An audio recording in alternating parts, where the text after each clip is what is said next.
Wait, what? What? Why does it look like that? Hold on. Am I a vampire?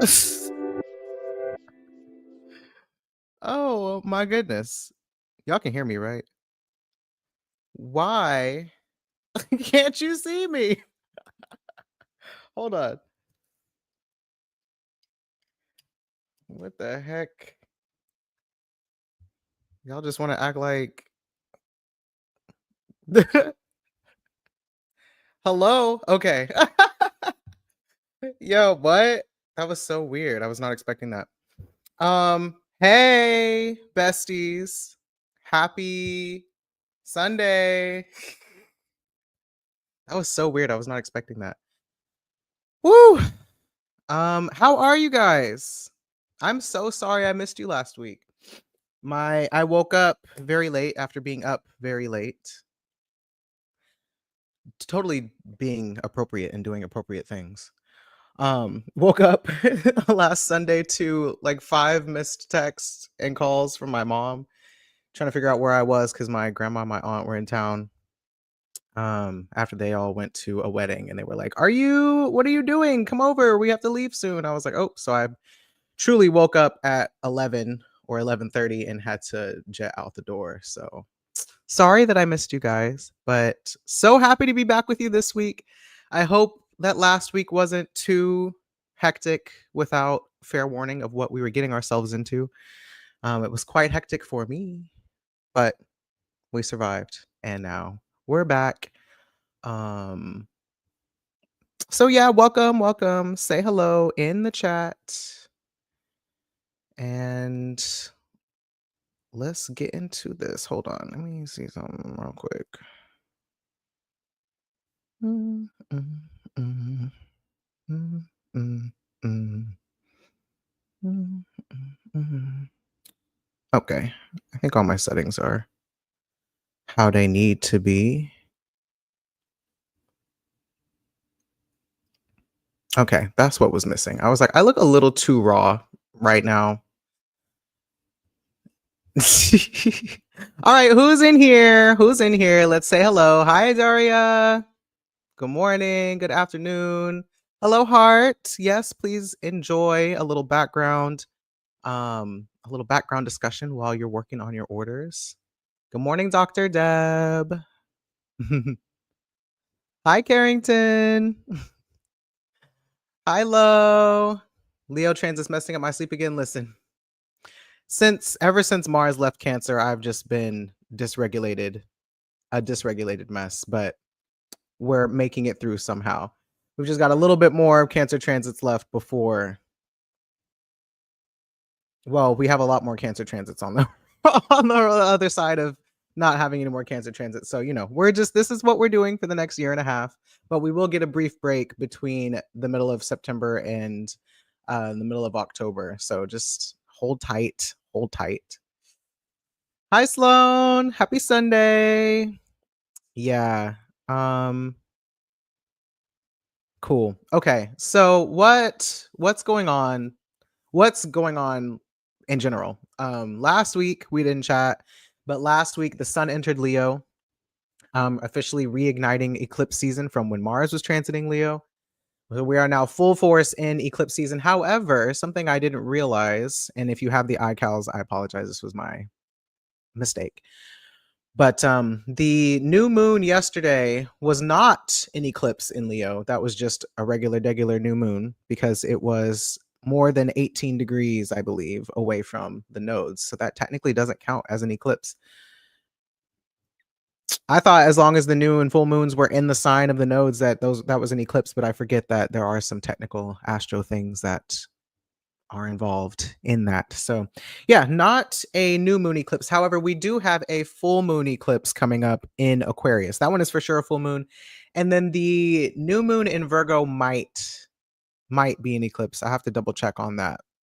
Very confusing if it is, but it would be within orb of the nodes, I believe. So that's potentially why. Let me actually look that up real quick because I thought I saw that when I originally made the iCals, but I could be wrong.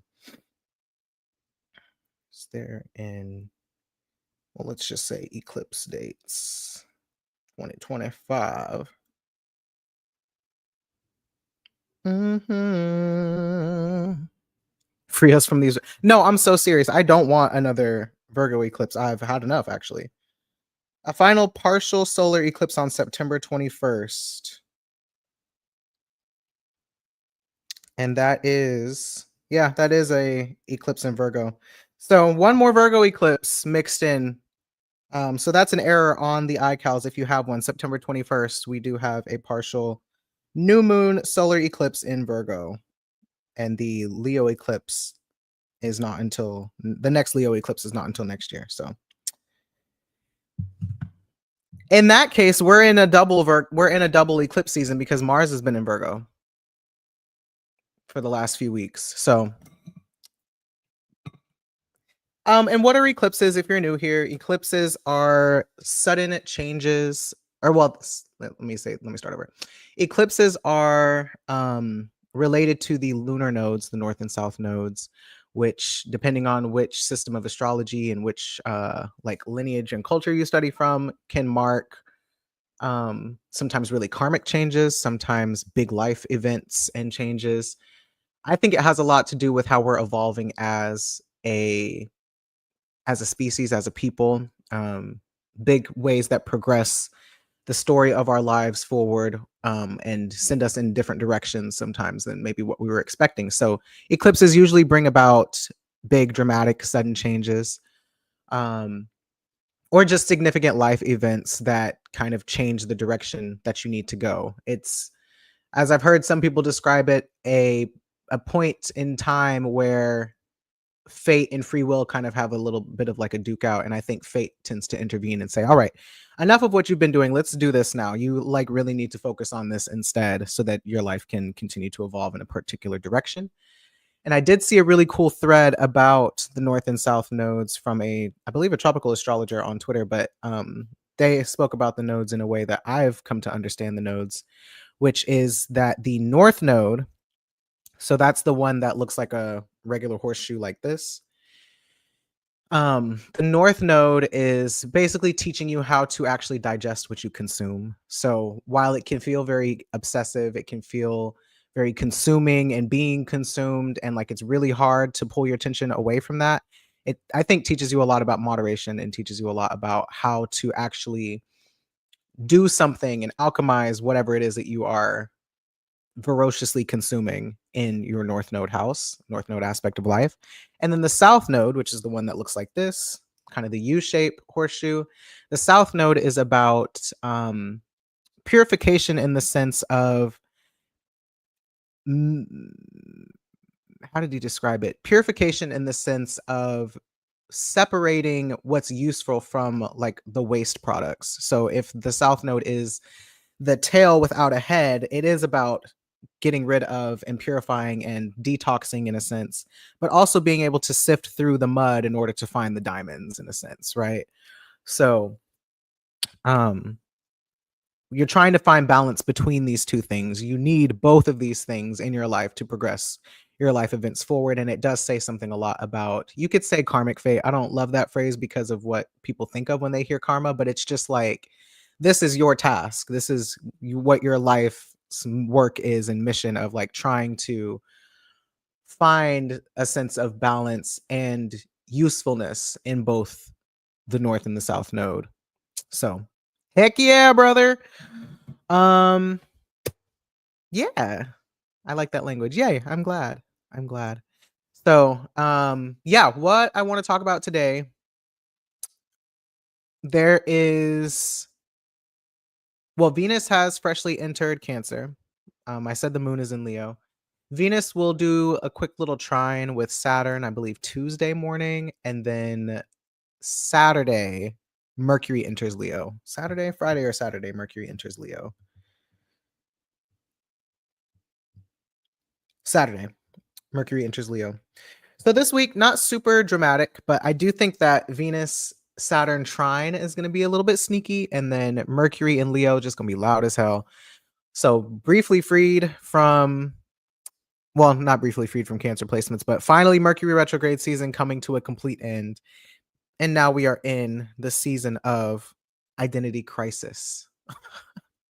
Anytime Leo transits roll around, we get to mid-August, I firmly feel that everyone undergoes some kind of identity crisis or identity challenges because the sun in Leo, at home in Leo, represents literally your self-perception, your sense of self-awareness, the person that you think you are and the person that you want other people to see you as.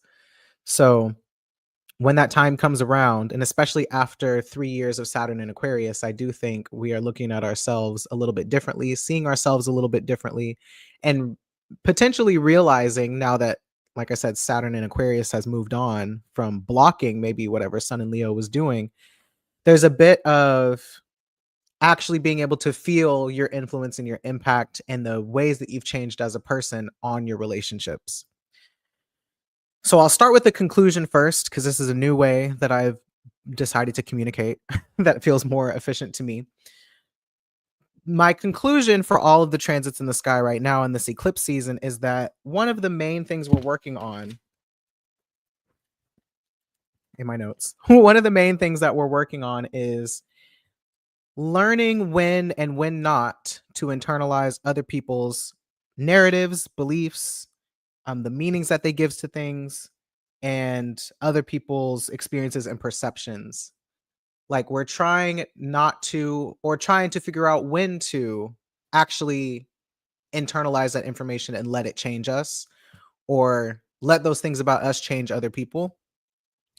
And that's the discernment of it all. I don't think the point is to always dissociate from and ignore other people's perception of us, or other people's stories that can be imposed onto us, or just other people projecting maybe their fears and insecurities. Like sometimes it is helpful to have outside perspective on your situation from someone who has maybe gone through something similar, or from someone who has seen situations like yours before and play out in a certain way. I think there's a time and a place for that, where that can actually be really important, because as we talk about the sun can't see itself.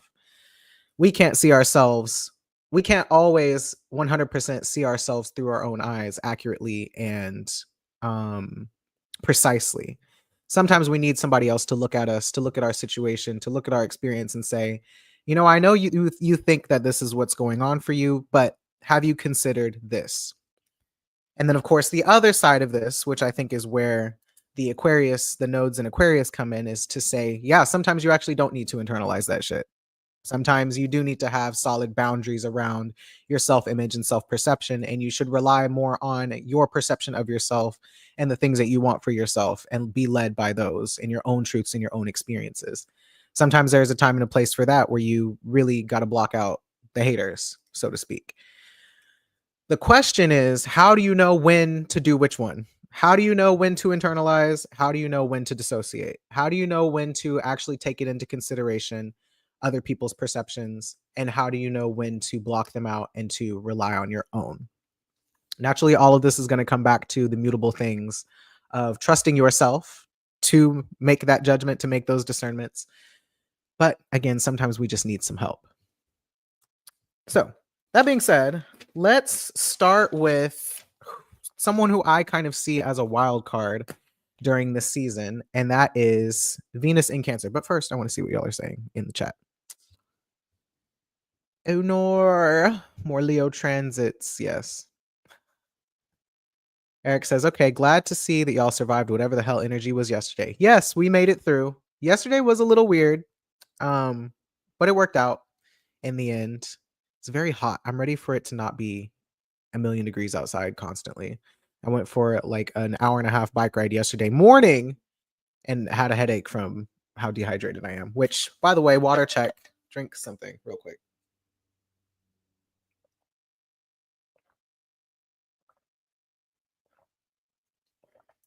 Okay, cool. Hey, Jim. Good afternoon. My Leo rising is kind of annoying, TBH. I love Leo risings. Y'all are some of my favorites. Internalizing people's perception of time was the one for me. That's a good one too. Oh, I like that. Thank you. Thank you. Getting my water now. King of hydration.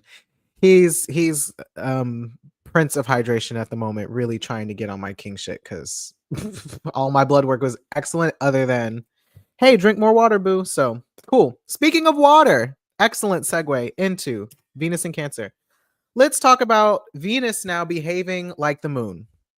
And I know this is calling some of the homies out because y'all got this placement. So I'm going to read y'all a little bit today. Enjoy. This placement is one of my favorites in other people. It vibes really nicely with my chart, and it also makes me engage in some bad behaviors in the sense of it being hard to control myself and to resist the seduction, if you will, of Cancer transits, of Venus and Cancer. She's just so pretty. She's just so pretty, so cute, so seductive. So Venus and Cancer, Venus behaving like the moon. So normally Venus in herself, especially in her signs Taurus and Libra, typically wants to connect, congeal, bond, and assimilate. She wants people to be like this, right? Interconnected. And she usually relies on the tools of earth and air, which look like identity, consensus, ideals, verbal agreements, and sometimes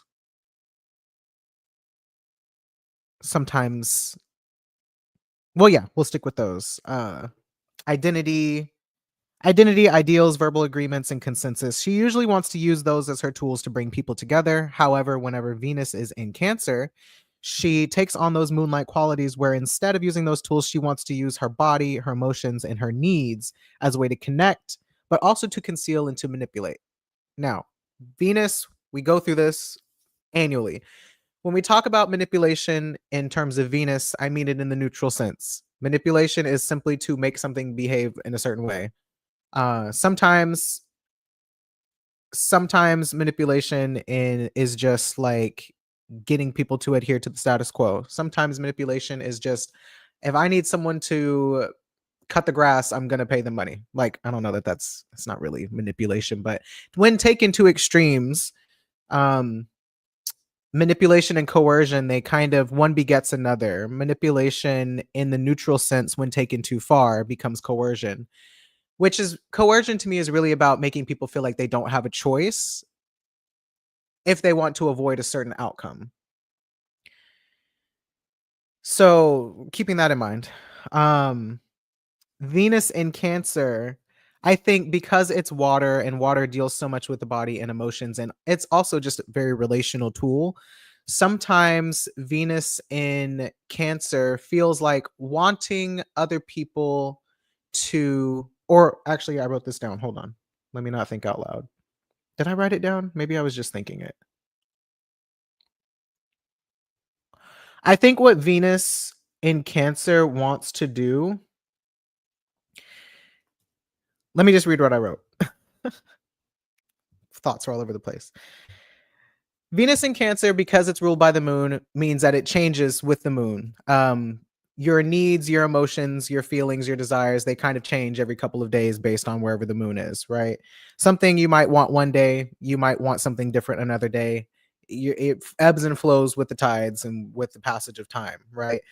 So, the whole thing about Cancer as a sign and its purpose is to respond to the needs of the body, right? To respond to sometimes just the desires of the body. It may not be a need, it may just be a want.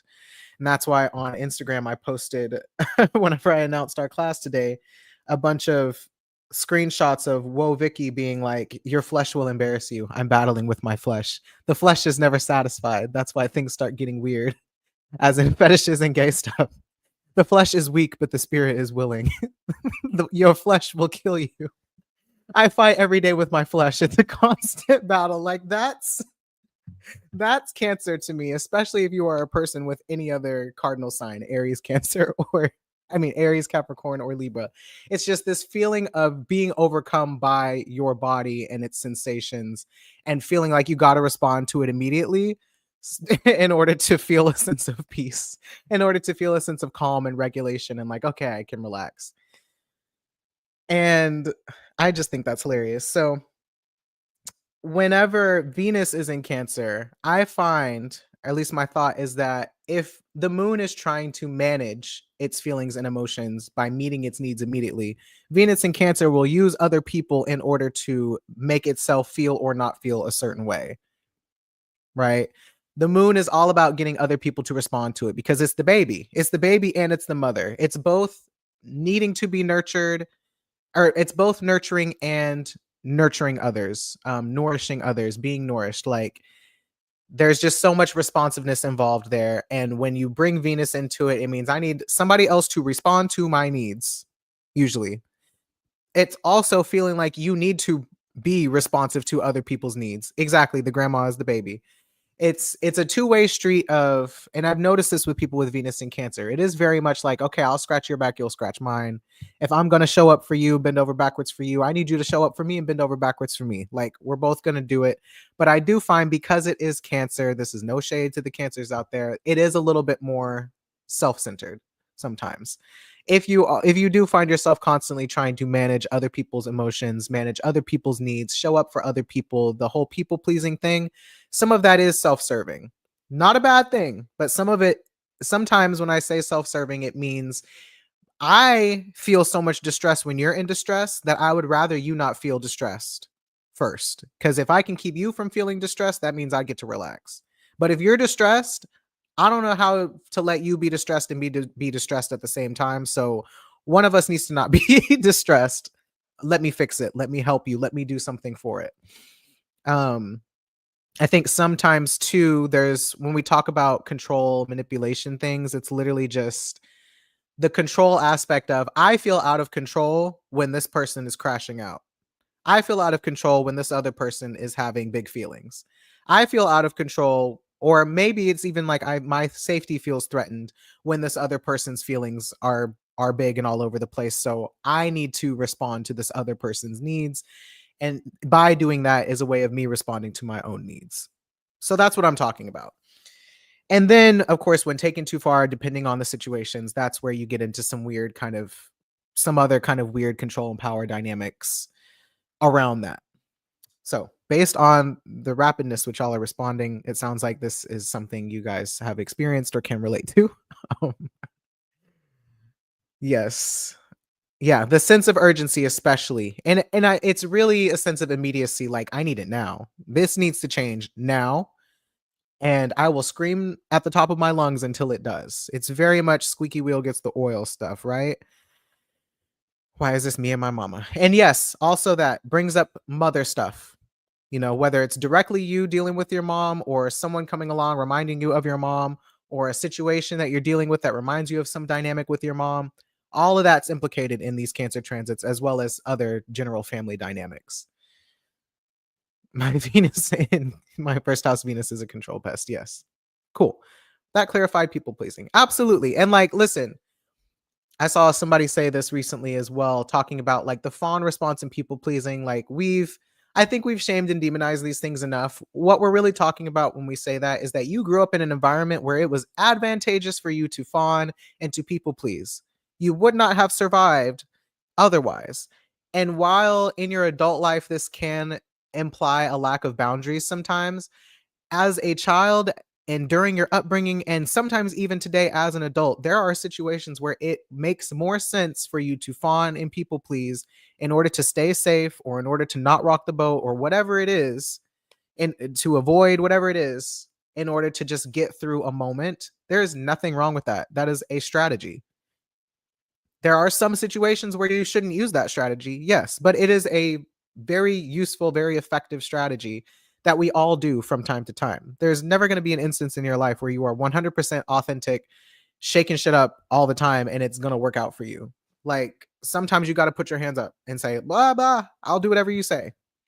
It just is what it is. So, not here to demonize or shame any of that, but it's just to put it out in a plain sense that yes, sometimes we perform niceness or kindness or docility for in certain situations so that we can get through the situation with as little drama as possible. And sometimes that's good. But the point of talking about this with Venus in Cancer is that it's less, I won't say it's less about the situation, but the primary driver motivation for Venus in Cancer is I want to feel better. And so because I want to feel better at all costs, I will do whatever I need to do with these people so that I can feel good, so I can feel better. And what I wrote down that kind of came to me this morning was um that the moon wants to feel what the moon wants to feel. So when we talk about things like numbing with all water signs, but I think in with regard to the moon wants to feel what the moon wants to feel. And again, that goes back to the control thing, trying to control how you feel and taking actions in a way that you know is going to elicit a certain feeling in you. And then again, bringing in Venus and Cancer, if I can, a kind of formula comes up for me that says, if I can make these people feel like this, then I get to feel like this. Right? Cool. I hope there is a world where people pleasing isn't warped by oppressive systems, because pleasing each other ideally would be a form of caretaking, and would be a form of caretaking, would be a communal act, would be a mutual reception, or symbiosis, right? Like, but unfortunately, yes, we are often taken advantage of in these systems, which is why I have to do the caveats, right? My strategy often looks like, how do I get people in my life situated so they can leave me alone and be at peace? So, so real, so true. Yes. Very narrow definitions of what are acceptable expressions and when. Also that. Yes. Okay. So, knowing that this is a transit that we're dealing with, this also calls into question the upcoming full moon lunar eclipse. So, moon eclipse in Aquarius, which is on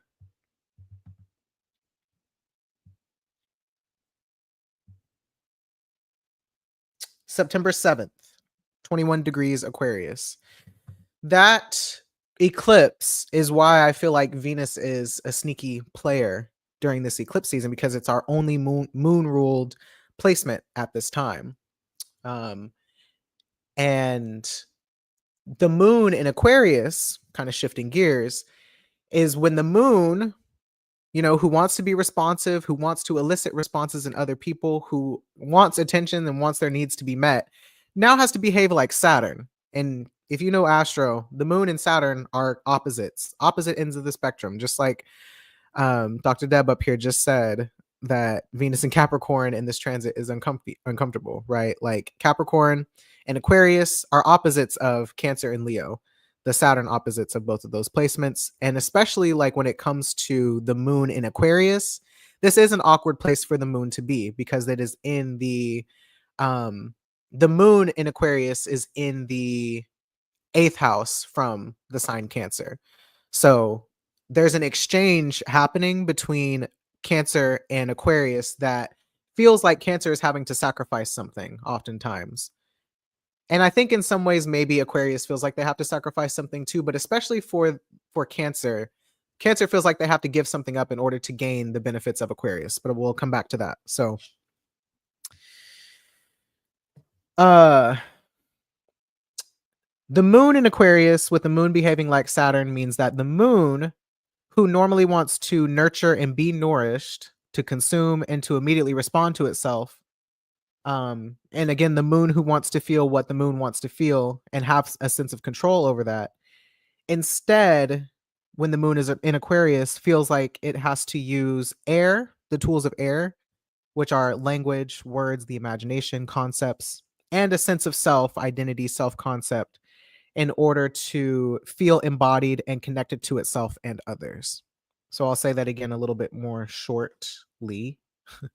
That the moon in Aquarius relies on identity, imagination, and the psychological realm in order to feel embodied and connected to itself and to others. So it has to use words and language to express itself and express its needs and desires. It also has to use words and language, and ideologies and internal reflections in order to get its needs met. Its needs met despite what might typically be expected in terms of like cultural norms and expectations from others and within the reality that we exist in.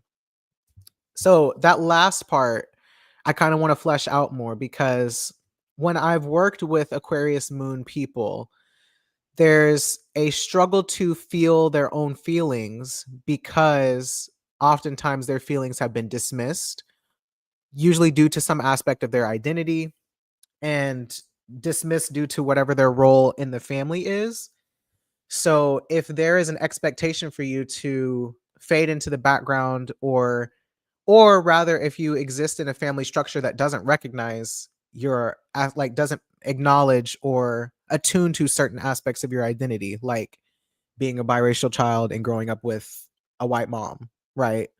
Mom is more focused on mom struggles to see whatever your other identity is, black, Mexican, whatever, like if we're talking about being black. um Mom struggles to relate to and attune to your blackness because she herself is white. It's not that she loves you any less in the ways that she knows how, but she specifically can't attune to that aspect of your identity because it's not her own experience.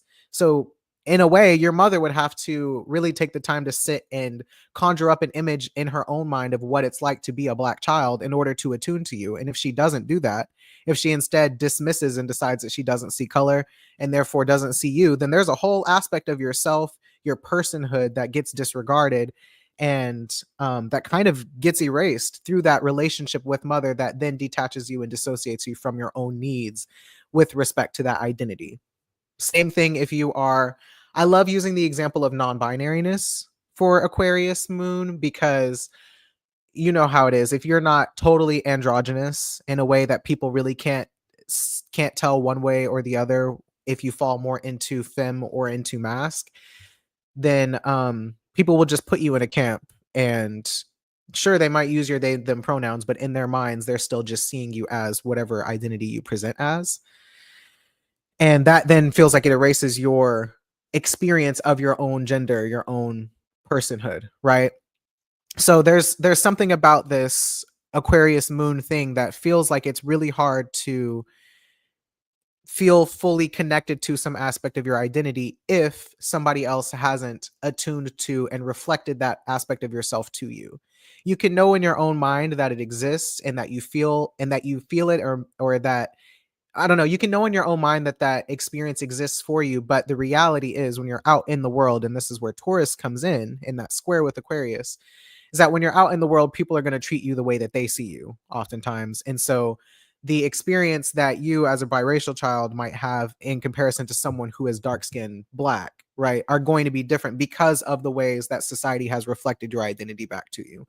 And same thing with someone who identifies as cisgender and moves through the world that way versus someone who maybe presents either male or female but identifies on the inside as non-binary. The world is going to treat you as the identity that they see you as. So then it presents this problem, this struggle, this challenge to really come up with your version of whatever identity it is that you feel is not seen by others, and to express that in a way that feels authentic to you, because it's just not going to look like how it looks for someone else, in the same way that all cis people don't experience being male or female the same way, and in the same way that all black people don't experience blackness in the exact same way. You really have to get connected with your own experience and thus your own emotional experience of all of those things in order to express it in a way that's authentic to you. And a lot of times it's still unfortunately going to lead to people um and it's going to lead to feeling like you're never really fully seen, maybe in a way that you want to be seen. And part of that is just the human experience, I think, that's represented by Saturn and Aquarius, but that's why you have a self concept. That's why you spending time with yourself in the absence of other people's perceptions is important, so that you do have this healthy foundation of, this is who I know myself to be, and I have to be able to hold on to that even when a million other people's eyes are on me. This is where we talk about like celebrities and stuff too. Being in the public eye all the time distorts your sense of self, because now you're internalizing everybody else's gaze of you, And if you're trying to manage everybody else's gaze because you want them to see you a particular way that may not be fully aligned with how you actually are, that thus enters the identity crisis of it all, right? So this is really the battle between Leo and Aquarius. It is just how much of somebody else's perception of me to take in versus how much to keep blocked out. And when it comes to the moon, yes, like you being able to feel yourself, especially in the presence of other people, is a real challenge, I think. And that's the exchange of having Aquarius in the eighth is like, well, if I want to get my needs met by these people, especially in your upbringing, um, and I'm saying this like if you were Cancer rising with the moon in Aquarius, it may feel like, okay, well, in order to get my needs met in my upbringing, I had to disregard or dismiss certain aspects of my identity. So now as an adult, I'm like trying to reclaim these different parts of myself and have people actually be responsive to that. So I'm only going to put myself in relationships that respond to me the way that I see myself, which is where we bring Venus in Cancer back in. Because if the point of the moon in Aquarius is that you want to feel how you want to feel, as in, I want to feel like this particular identity that I see myself as, I need to be in relationships with people who are going to reinforce that relationship within me. So plain and simple for me as a trans man, I'm gonna struggle to feel safe and seen and soothed and supported in relationships that people still see me as a woman. It's like, okay, you can do that, but at the end of the day, we're not gonna feel a true sense of relationship and connection as long as you keep calling me she and her. Every time you call me she and her, I'm gonna look around and be like, who are you talking to? Because it's not me. Samaje, you missed all of the good parts where I was talking about Venus and Cancer. You will need to watch this back. Um, but it's fine. I'm glad you're here. Happy to see you, friend. Yeah. I think a lot of this eclipse, in summary, speaks to finding yourself in relationships that validate the version of yourself and the needs of that aspect of yourself that you want other people to see, or that you want other people to I don't know, see you as. And that could also be being in relationships with people who share that experience with you as well and reinforce it for you. But again, we circle back to the whole people pleasing thing we talked about earlier. Sometimes you will be in relationships with people who don't see you fully in the way that you see yourself and who invalidate your self perception or your self concept. And sometimes you just got to do it. Sometimes those people have something that you need and you got to figure out how to get it from them. Enter manipulation and those types of things, right? Sometimes you got to manipulate. It just is what it is. Rather than place a judgment on it, um see it for what it is and move accordingly, right? Maybe you don't use it all the time. Maybe you don't need to conceal your identity and your needs from everybody, but there are some people who maybe just don't need to know all of that about you, but you still got to figure out how to work with it. Like people that you work with, people in the grocery store, people, the police. Like there are just going to be situations where it's like, you know what, today is not the day to rebel. Today is not the day to be indignant, to puff up my chest and make myself bigger. Sometimes I just need to sit down and shut up. So that's Venus in Cancer. Anything else?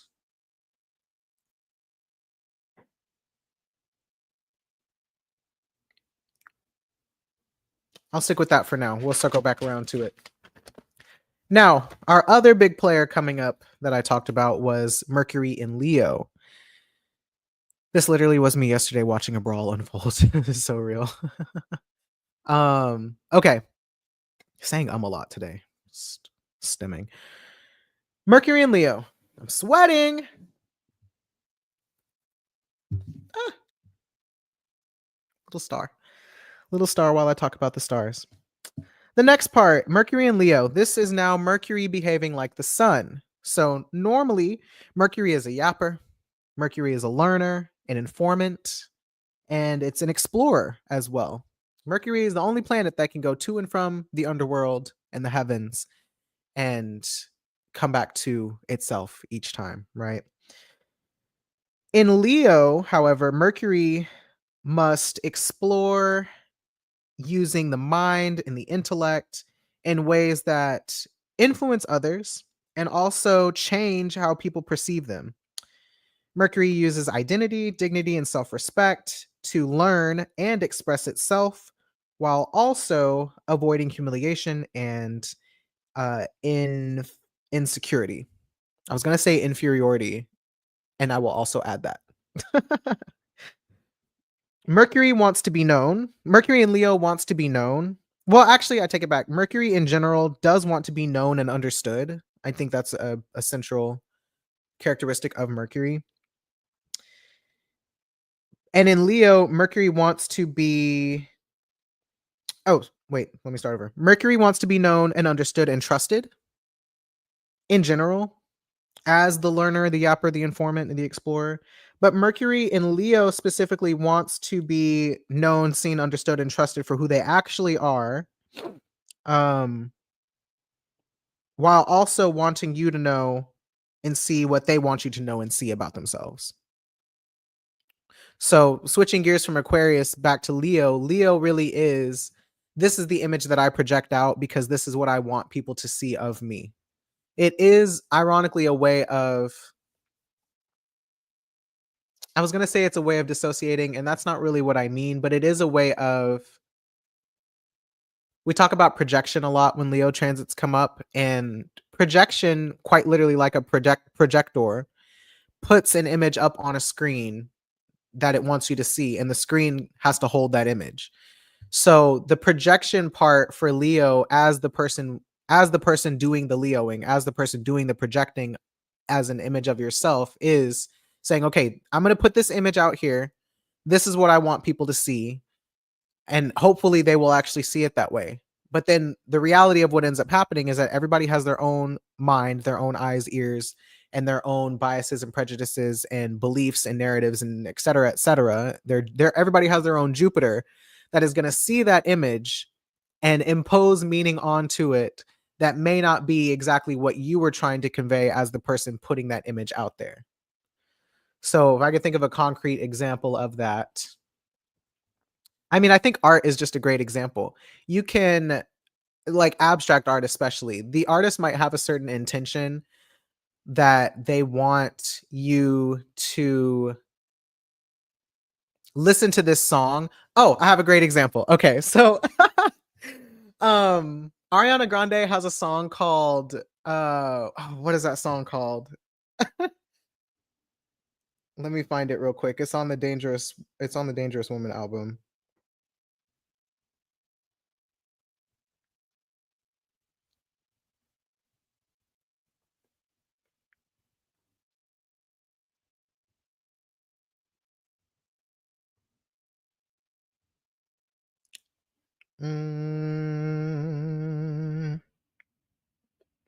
It's called Thinking About You, right? On the Dangerous Woman album. So Ariana did this song. I'm not exactly sure how much she wrote it, but whoever wrote it, if it was her, if it was someone else, has this song that they put out.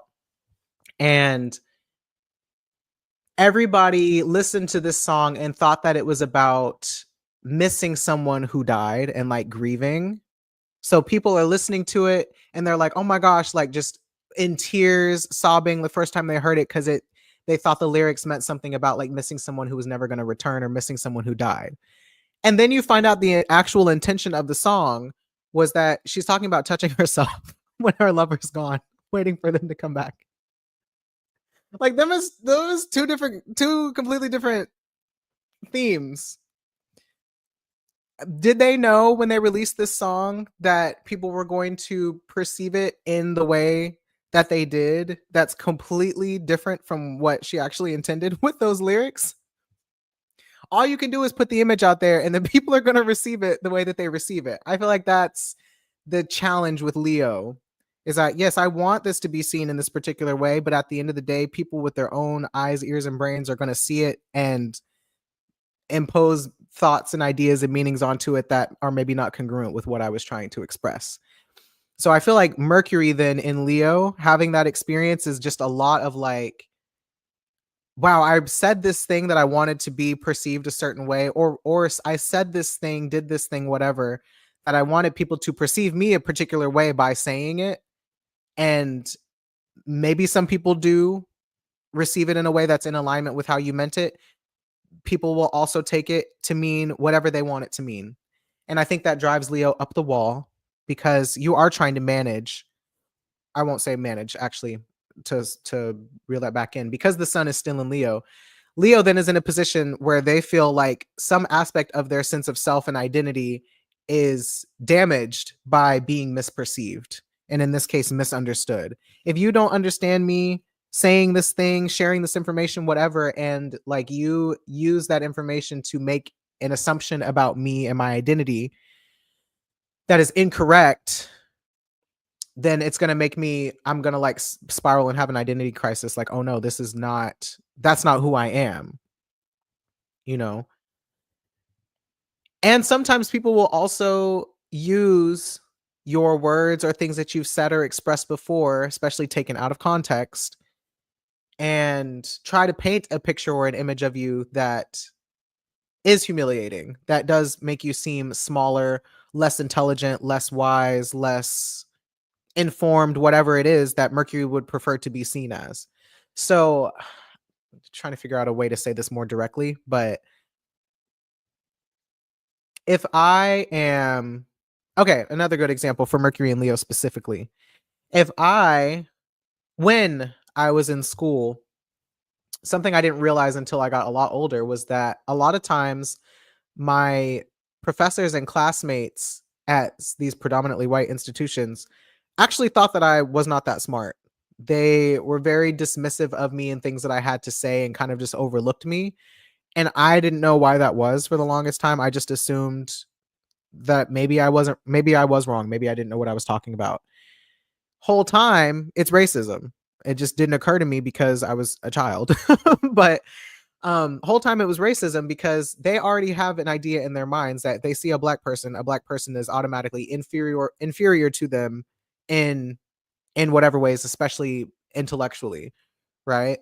And so if I am at school and I'm like speaking using AAVE, if we're going to use the Mercury and Leo example, people are going to hear AAVE and think that I'm uneducated. They're going to think this and think that, not because AAVE is uneducated and improper and whatever else, but because it's how black people like to speak to each other, and therefore it must be less intelligent, right? Not true, but that's kind of the logic of one way that Mercury and Leo stuff can play out. And so what I might do then to code switch in those situations is to speak more proper in terms of American English and the way that, and try to mimic maybe ways that white people speak so that people perceive me as intelligent like I actually am, instead of, as uneducated or whatever. And in these terms, uneducated, proper, intelligent, whatever, all of these mean something different depending on the context and the culture that they exist in. So if you live in a white supremacist culture, there are expectations for what intelligence looks like. And the people who are basically allowed to be intelligent and to hold positions of authority and power in society versus people who don't meet that standard or don't meet that expectation in particular. Same thing dealing with like women and men, if we're talking about Leo and existing in a patriarchal society. And when we're talking about this Cancer stuff as well, if a woman has big feelings, she must be hysterical. She must be on her period. She must be in her luteal phase, like whatever. We'll have these things, these ways that we dismiss women's feelings, because not because her feelings are invalid, but because we live in a patriarchal society that says being emotional is irrational and out of control and unhinged and whatever, instead of, I don't know, people having feelings and everyone having feelings and us being normal and neutral about that.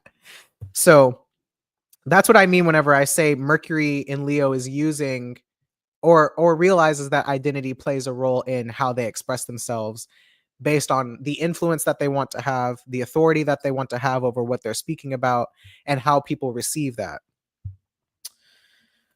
Oh, we on some big brain shit today. Uh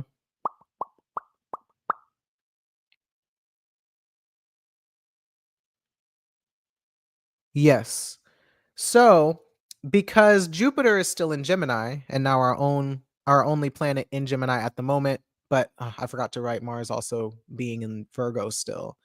Both Jupiter in Gemini and Mars in Virgo are now answering to Mercury in Leo, behaving like the sun. So while Jupiter in Gemini is in this position where it's had to function more like Mercury, being more open-minded and being more receptive to other people's perspectives and opinions and ideas. When you add Mercury and Leo into the mix, now Jupiter in Gemini is using, well, should ideally maintain a sense of dignity and self-respect and respect for their own authority and influence to shift narratives that other people have and to create meaning based on the identities of the people who are speaking and the power that those identities hold. So what's another way I can say that? If Jupiter and Gemini is reshaping culture, but also kind of struggling to make sense of things because it can't piece together a larger picture, then Mercury and Leo comes along and says, okay, well, as we are reshaping culture and identity, like we're relying on these particular identities in order to do that, information from these particular identities in order to do that. So on the one hand, yes, good example, Gavin Newsom, like Gavin Newsom's campaign and how that's reshaping the Liberal Party to just become even more neoliberal. And I think liberalism in general is undergoing a what do you call it? I think the idea of liberalism itself is changing. Like the culture of liberalism is changing because liberalism seems more center and center right now more than it did maybe during the Obama era, which made it seem a little bit more left. So if we have people in power, and Kamala is even a good example of this. If Kamala is the person who represents the left in the Democratic Party, but she's out here running around with Liz and Dick Cheney and like enforcing border laws and the strongest, most lethal military all over the world and all that type of stuff, right? Then that's going to shape our understanding of what the Liberal Party actually is and represents, or what liberalism is and actually represents. And other people who maybe like think that they're on the left, but the people who are in power actually like lean more right. And you get the whole Overton window thing. Like that's another aspect of it, I think, where people are taking at face value the identity of the person speaking and saying, okay, well, this person identifies as XYZ, as this person identifies as a liberal Democrat, and they are talking less about trans healthcare being an important issue, then maybe liberals and people on the left don't have to care about trans issues that much. Right. And it's like, that's not, rather than questioning that and being like, oh, that's not, people will just kind of passively be like, yeah, we've gone way too far in the direction of trans rights and immigration and whatever, and it's destroying our identity as a country. So we need to shift more back into this direction of what's considered like sane and what's considered normal instead of trying to go so far to the extreme left. Like that's what I'm kind of noticing a lot of people falling into right now, because the people who have the power and the influence are sending out messages that basically like validate these claims for them. And especially the more that right-wing propaganda and right-wing content becomes more popular and Black conservatives become more popular and like all of these different ideologies become more popular and gain more influence and more people start joining in on those ideas, then yeah, it's going to make the identity of the culture shift in that particular direction. And that's because the people who have the power to control what we do and don't see in the media kind of want that to happen, right?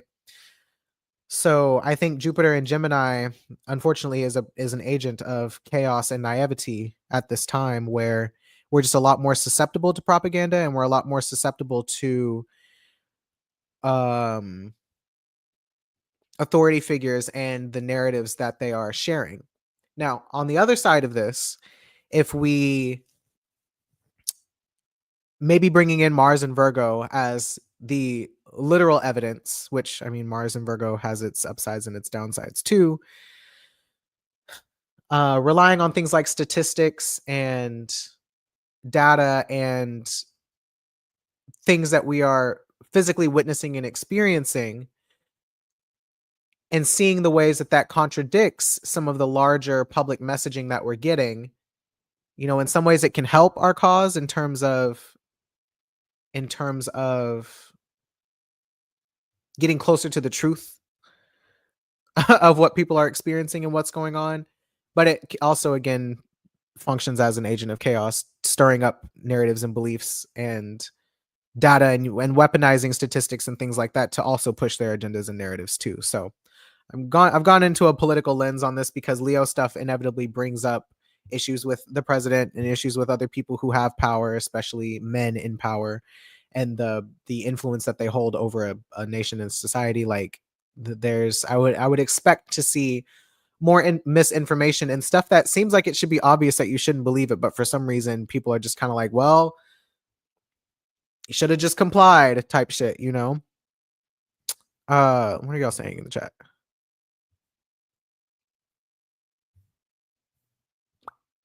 The right kind of white. Yes, exactly. Speaking of Kamala, I heard she's going on a tour to speak about her campaign. Well,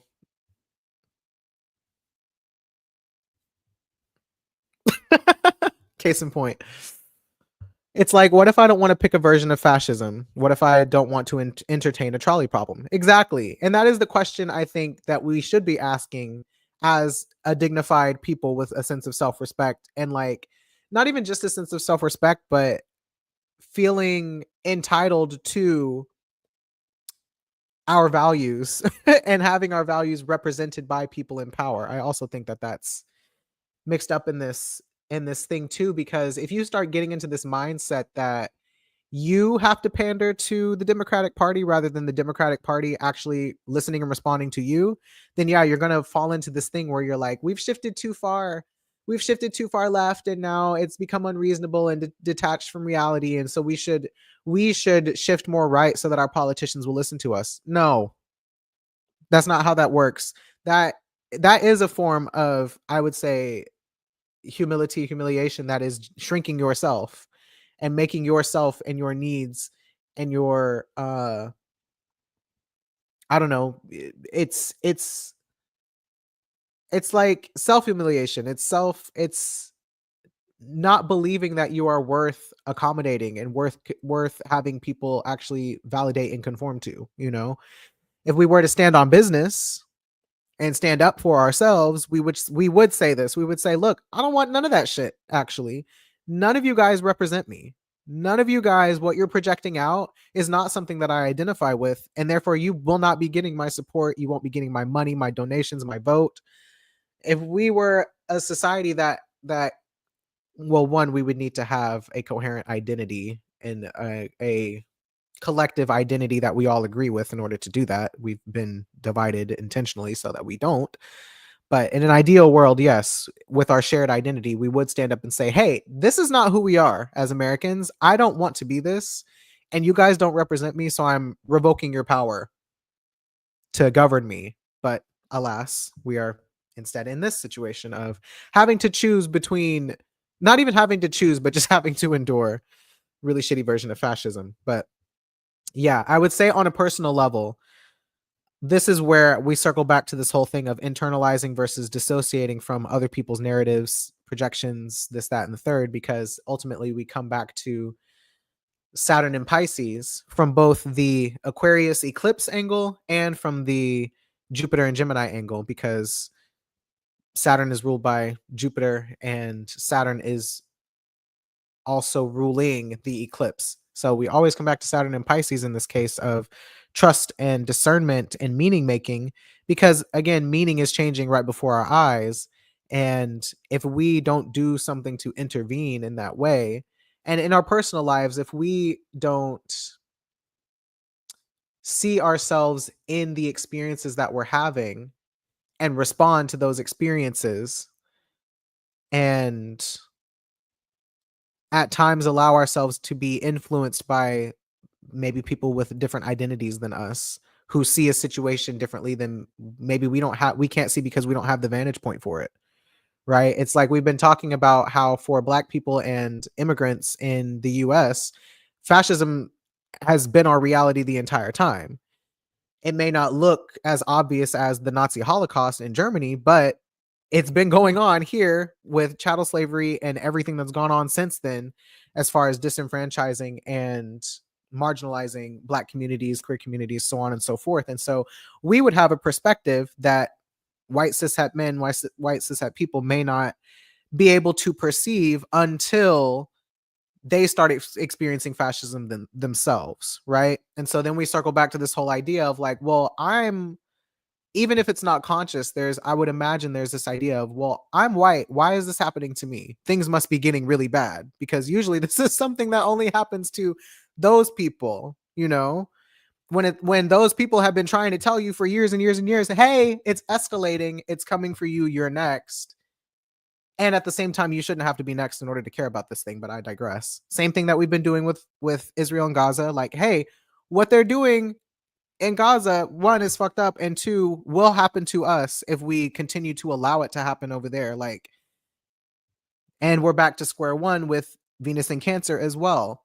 Like, hey, in order for us to feel good, to be comfortable, to worry about what's going on at home, as we've wanted to say, as a way to ignore stuff going overseas, like, we have to care and be tuned in and be empathized and attuned with the other countries in the global south and other countries, other communities, and the experiences that we're having, in order to preserve our own lives and to preserve theirs, right? It's not to save people from anything, but it's to recognize how all of these things are connected, and how identity sometimes can be a way of distracting us from seeing the ways that we're connected too. So, yeah, sometimes we do need to internalize the perception that Americans and people living in the imperial core are contributing to the suffering of other places around the world. And also, we don't need to dissociate from the fact that we are experiencing harm and pain and dissatisfaction within the imperial core. Like, we need to have both of those experiences at the same time, so that we can actually create a coherent narrative and understanding of what our situation is and the urgency of it in this moment.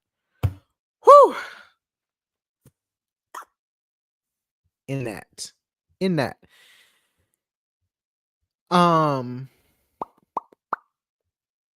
So yeah, what does this look like in your personal life? Well, let's pull some cards for that. But first, let me see what y'all are saying in the chat. Numbers are meaningless without context, and the state tries to force a context. That's an excellent way to phrase that. Thank you.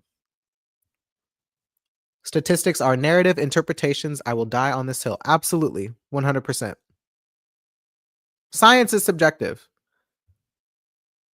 because the meaning that you derive from the objective experience that you're witnessing comes from your own human bias of what it is that you're trying to study. If you go into a study and you design the study to find a specific answer, then you're going to interpret the results through the lens of that answer that you're seeking, versus interpreting the results in a neutral context where it then maybe potentially leads you to something else.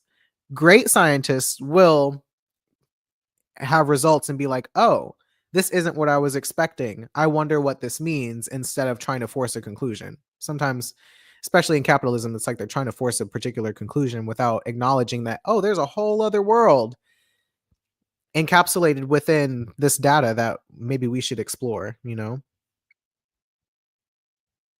Humiliation is so popular these days, and the whole point of humiliation, again, is to make you forget who the fuck you are. Because if you forget who you are, then other people can control you. That's why Aquarius is so important in relationship to Leo, but also why Leo is so important, because you need the Aquarius to maintain that image in your mind, even if other people can't see it. But you also need Leo to confidently express that image of who you are out into the world, even if people misinterpret it. Like, you need both. And I think that's what a lot of these eclipses are trying to do for us as well. With the North Node being an Aquarius, it's like, yeah, don't just be like different and unique for the sake of being different and unique and rebellious. Like, be different and unique because that's who you are and it's authentic to you, and then stand on business as that version of yourself, even when other people get it wrong and refuse to see it the way that you're putting it out. As far as the whole South Node in Leo, extracting the gems from the mud of it all.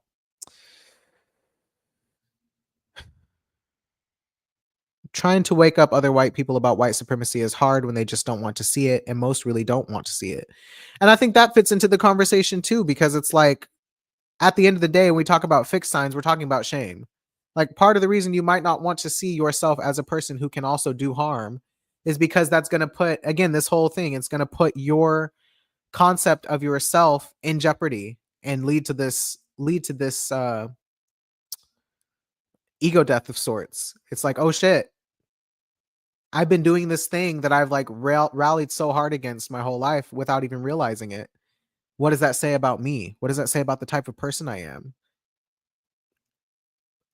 Like, a lot of people don't want to feel, and this is another thing I'll say about Leo before I move on. As someone with Leo placements, because this didn't occur to me until Jupiter and Taurus as an adult versus Jupiter and Taurus when I was in high school, but like, Leo, when we talk about the hubris and the arrogance of Leo, it's not just like thinking highly of yourself at all costs. I mean, some of it is, but a lot of it is guarding yourself from feeling shame and guarding yourself from, when I say feeling shame, like the actual emotion of shame, I think Leo is extremely self-protective against. And that feeling of shame is so necessary for relationship. It's so important for, what am I trying to say? I was gonna say like sustainable relationship, but it's an important tool, right? We talk about shame, like, yes, toxic shame, as they call it, where someone is using an aspect of your identity to make you feel bad about yourself as a person when that aspect of your identity is neutral in and of itself. Like trying to make you feel shame for being black, trying to make you feel shame for being a woman, trying to make you feel shame for being queer. That's weaponized and toxic shame, right? Because these are just aspects of yourself that you can't control. Like this is just who you are, your personhood. Using shame to make you repress your excuse me, to make you repress your identity, not good. Um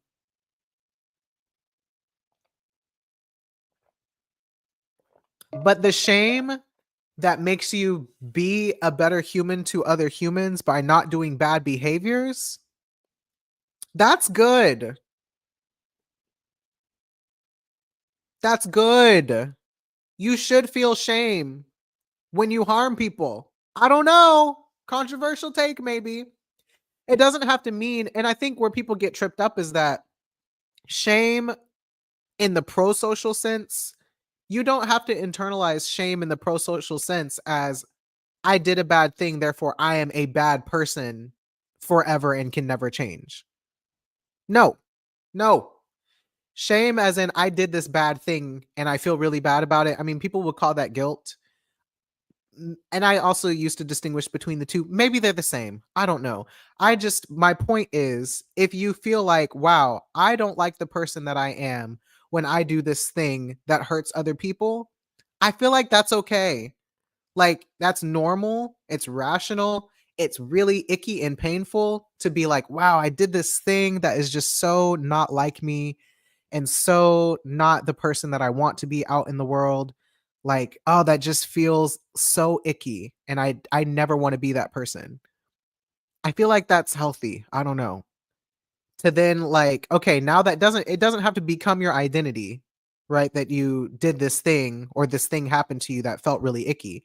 But that feeling of, wow, I never want to be that person is a really strong, evolutionarily supported motivator to change, to grow, to be better, to be more communal and compassionate and empathetic. Like, that's okay. That type of shame, when people say shame can be a good motivator, like, that's different.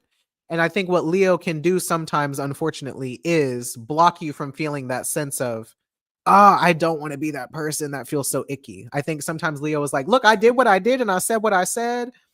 And I don't really care how it made you feel because I know who I am and you're just sensitive, da da da da da. Like, there's ways you can bypass that feeling of shame with Leo that is like truly thinking that you are not capable of harm because of whatever other reasons. And I think all fire signs to some extent, but Leo and Sagittarius in particular sometimes fall into this trap of thinking because they have such a strong sense of self and their beliefs are so strong that they could never be the type of person who does XYZ thing, when in reality, sometimes you too can hurt people. Sometimes you too can harm people. Sometimes you too can fall into propaganda and perpetuate all of these systemic injustices that we rail against all the time. Sometimes you also can do that.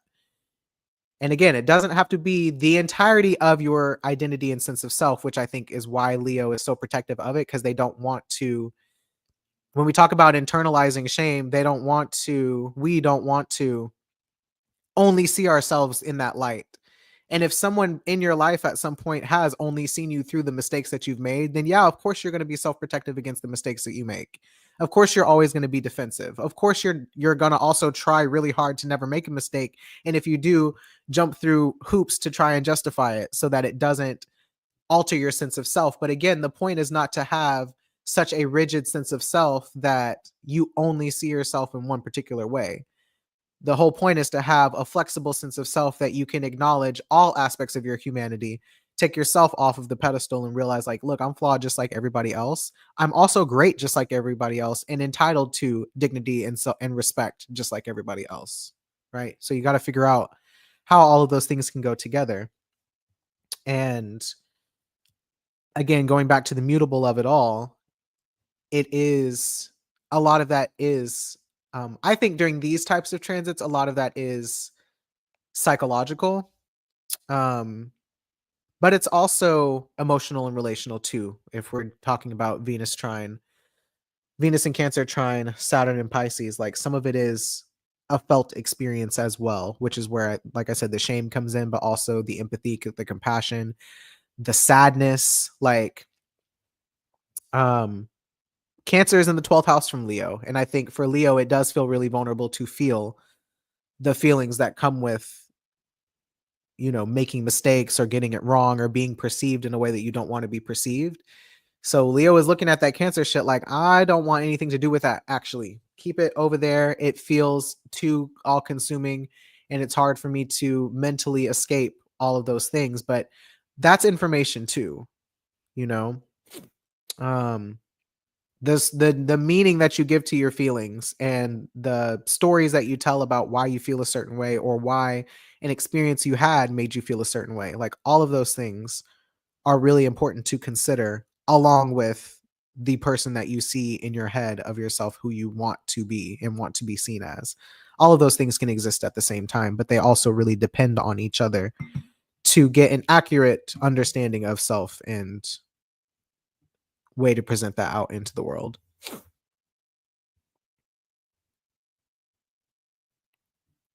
Shame and guilt have important roles when not used to control others. Yes, exactly.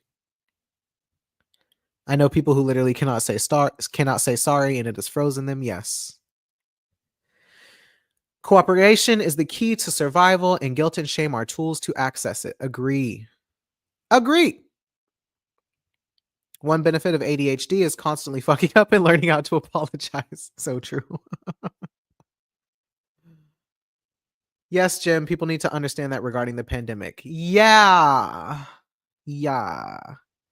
And it's so interesting, like all of these things, you can see how the control aspect of Venus and Cancer, for example, at this time factors in, because if we're talking about um wanting people to be responsive to you or you being responsive to other people, you can easily see how after this whole discussion, people can use their feelings as a way to manipulate other people into either conforming or behaving or responding to them in the way that they want to be responded to.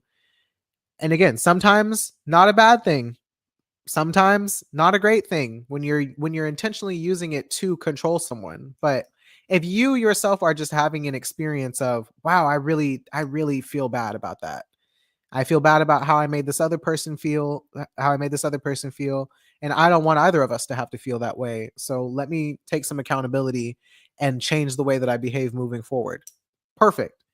But if it's you wanting someone else to respond to you in a particular way that they just are not going to do, and now you're out here self-flagellating and doing all of this other stuff to like get an emotional response from them, that's also humiliation. That's a way of humiliating yourself in order to get this other person's attention or to get this other person to cooperate.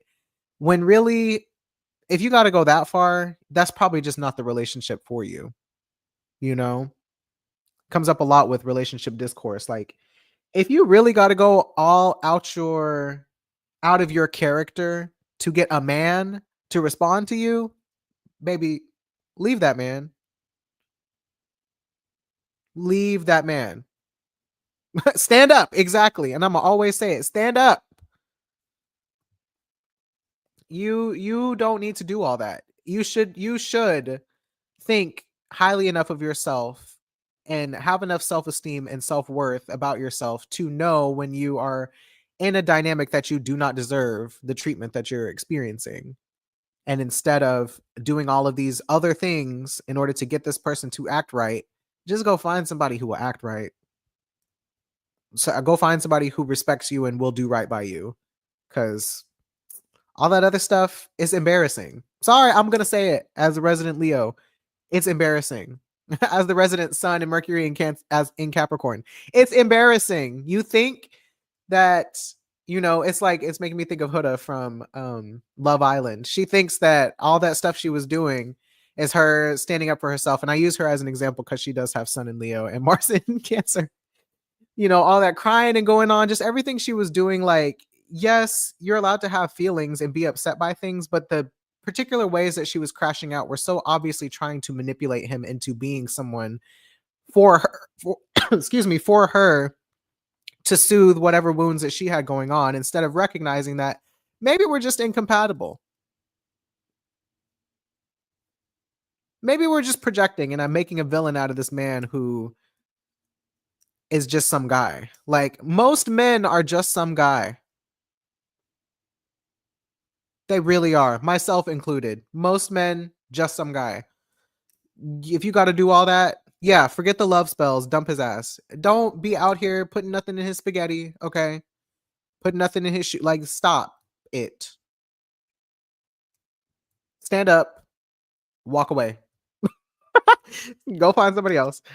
We are all just some human, for real. Exactly. So yeah, child. Anyways, it's already been an hour and a half. Do I even need to pull cards? I feel like I don't need to pull cards today. I think I've said enough. I think I've said a lot of what I wanted to say and then some. But yeah, what do y'all think? What do y'all think?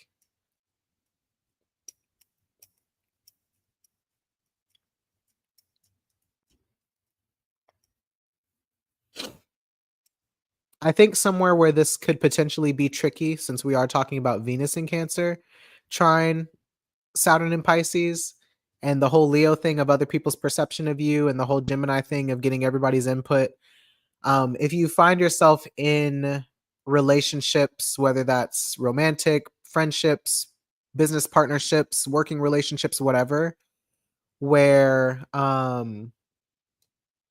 you are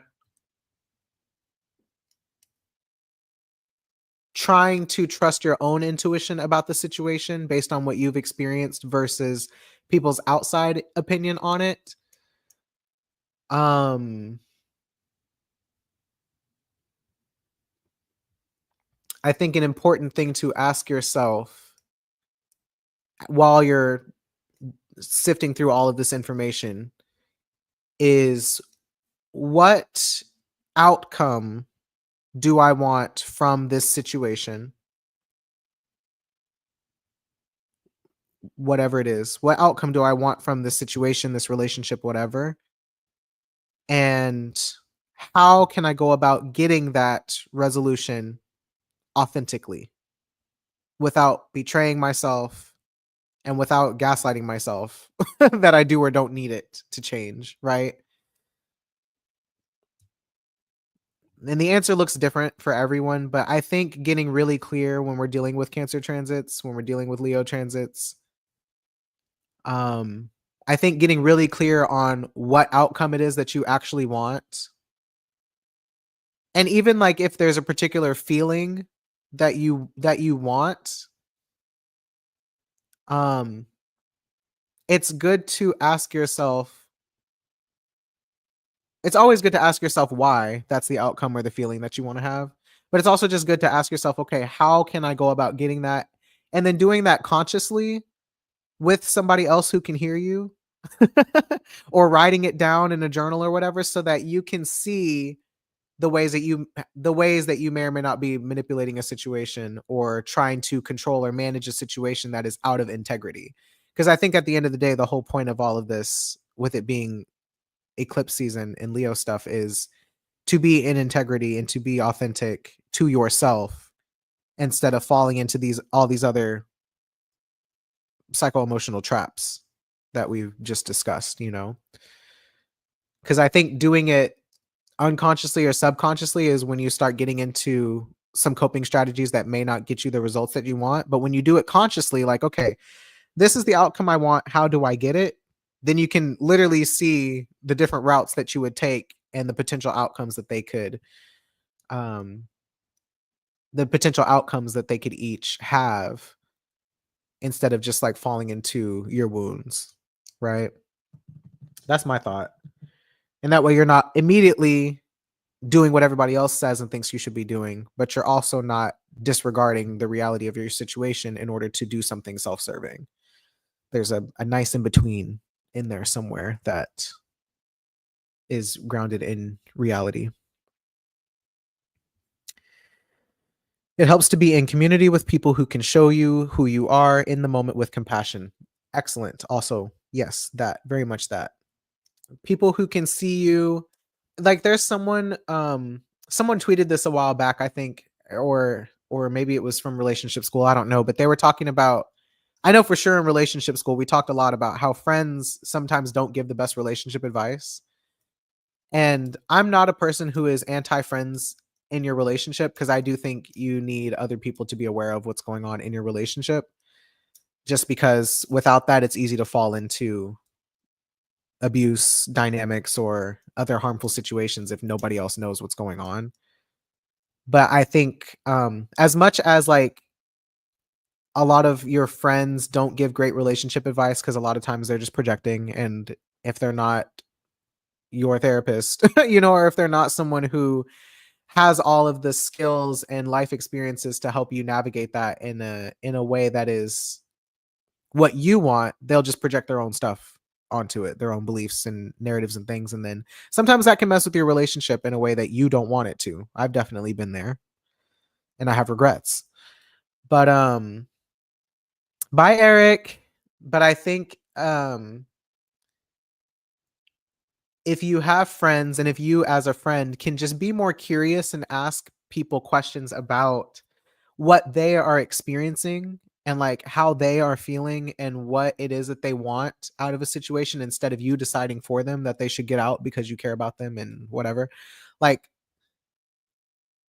a lot of times I think it can be helpful to remember that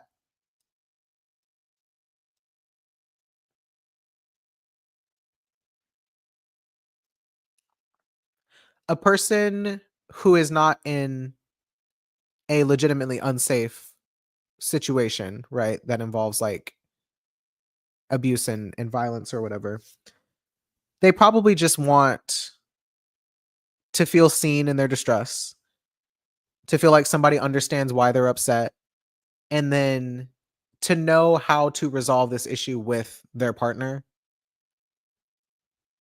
Um,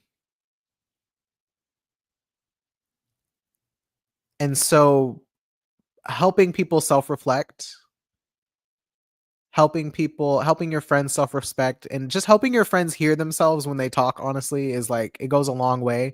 And you don't have to create a solution for them or decide for them. You have to trust your friend to navigate their situation, if it is a situation that you feel like maybe they're just in a miscommunication or misunderstanding, or like, normal relationship things, like trust them that they can work it out, but give them insight into themselves instead of always projecting your stuff. And if you want to offer something and say, like, I've seen this go in this particular direction, that may not be the case here, though. Maybe you do that too, but I just would tread lightly with advice giving that is coming from your own experience versus really hearing what the other person is experiencing and going through. And a lot of times, like if people are in long-term committed relationships and having issues with their spouse or their long-term partner or whatever, talk to your friend from the space of knowing that your friend loves that person. Don't talk to your friend from the space of, I want to protect my friend and they need to get out. Like, maybe don't do that unless it is truly a dangerous situation for the homies to be in. I know the woman who was married to the Wolf of Wall Street, and she is now a therapist specializing in narcissism and escaping those relationships because it can be hard to see when you're in it. Oh, that's cool. Yeah. Okay. Weird note to end on, but moral of the story.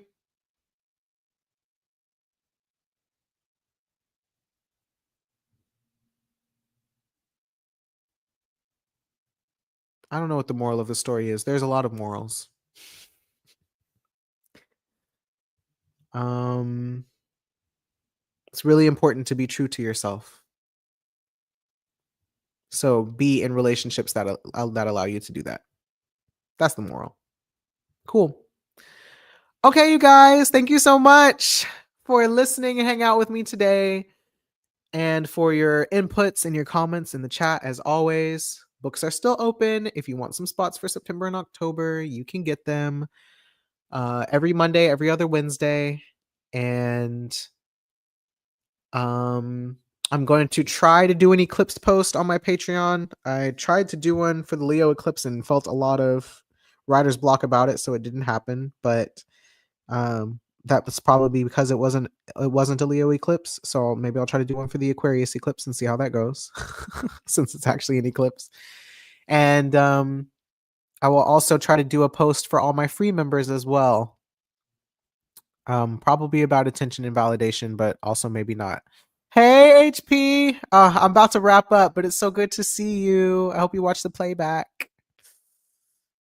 I hope y'all have a wonderful day and a wonderful week. Take care, drink water, go to bed on time, eat good food, sleep, and I will see you guys next week. I love you so much. Toodaloo. Bye.